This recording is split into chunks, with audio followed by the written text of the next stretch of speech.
আল্লাহ পাক বলছেন, ইয়া আইয়ুহান নাবিয়্যু জাহিদিল কুফফারা ওয়াল মুনাফিকিনা ওয়াগলুদ আলাইহিম ওয়া মাওয়াহুম জাহান্নাম ওয়া বিসাল মাসির।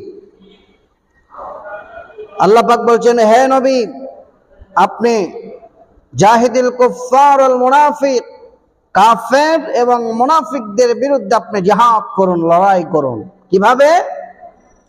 নরম করে না। আল্লাহ পাক বলছেন, ওয়াগলুজ আলাইহিম, শক্তভাবে প্রতিহত করেন, জিহাদ করেন। আজকে বাংলাদেশে আমরা কাফের একেবারেই সীমিত। কাফেরদের চাইতে এই দেশে সবচাইতে ইসলামের বড় ক্ষতি করেছে মুনাফিকরা, ঠিক কিনা বলেন? এই মুনাফিকদের বিরুদ্ধে বাংলাদেশ যেমন 5 আগস্ট স্বাধীন হয়েছে, অনুরূপভাবে যদি প্রয়োজন হয় এই মুনাফিকদের বিরুদ্ধে আমরা প্রয়োজন হলে আল্লাহর শিখানো, আল্লাহর দেখানো আয়াত অনুযায়ী জিহাদে নামবো ইনশাআল্লাহ। আপনারা কি রাজি আছেন? রাজি? সবাই বলেন। এই কথাটা কেন বললাম?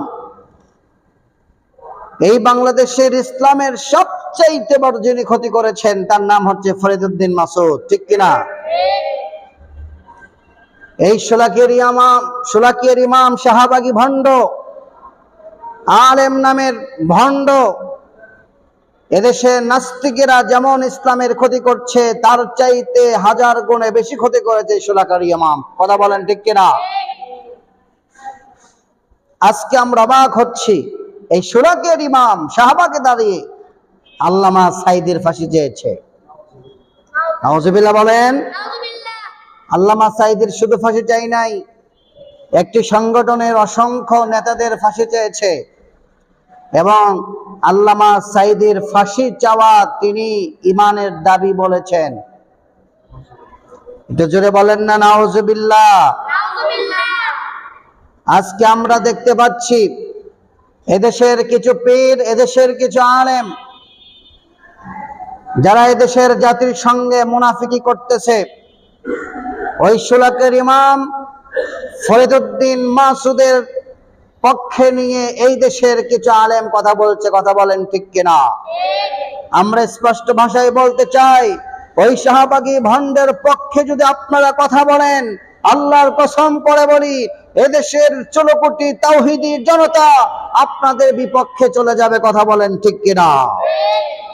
এজন্য এই শোলাকিয়ার ইমামের বিরুদ্ধে দেশের অসংখ্য উলামায়ে কেরাম কথা বলেছে। আল্লামা মামুনুল হক কথা বলেছেন, আল্লামা জুনায়েদ আল হাবিব কথা বলেছেন, রফিকুল ইসলাম মাদানী কথা বলেছে, মুফতি আমির হামজা কথা বলেছে। আর আপনি তাদের পক্ষে কথা বলে জাতির কাছে মুনাফিক সাজবেন না। আমরা আপনাদেরকে ভালোবাসি, কিন্তু যারা আল্লামা সাঈদীর ফাঁসি চেয়েছে তাদের পক্ষে কথা বলবেন, এদেশের তাওহীদি জনতা তা কখনো মেনে নেবে না। কথা বলেন, ঠিক কিনা? এজন্য আমরা সতর্ক করি, মুনাফিকদের সাথে আমরা থাকতে চাই না। আপনাদেরকে আমরা ভালোবাসি। আর এদেশের শাহবাগী আলেম ফরিদউদ্দিন মাসুদের পক্ষে কথা বলে আপনি জাতির কাছে মুনাফিক সাজবেন, এটা আমরাও চাই না। অতএব জাতির কাছে স্পষ্ট করেন, আপনি আল্লামা সাঈদীকে জেলখানায় নির্যাতন করেছে, একটা বিবৃতি দেন নাই। মামুনুল হককে 1 বছর জেলখানায় বন্দী করেছে, বিবৃতি পাই নাই। আপনি আজকে শোলাকিয়ার ইমাম ফরিদউদ্দিন মাসুদের পক্ষে কথা বলছেন, তার জন্য দোয়া করেন। উনি বড় আলেম।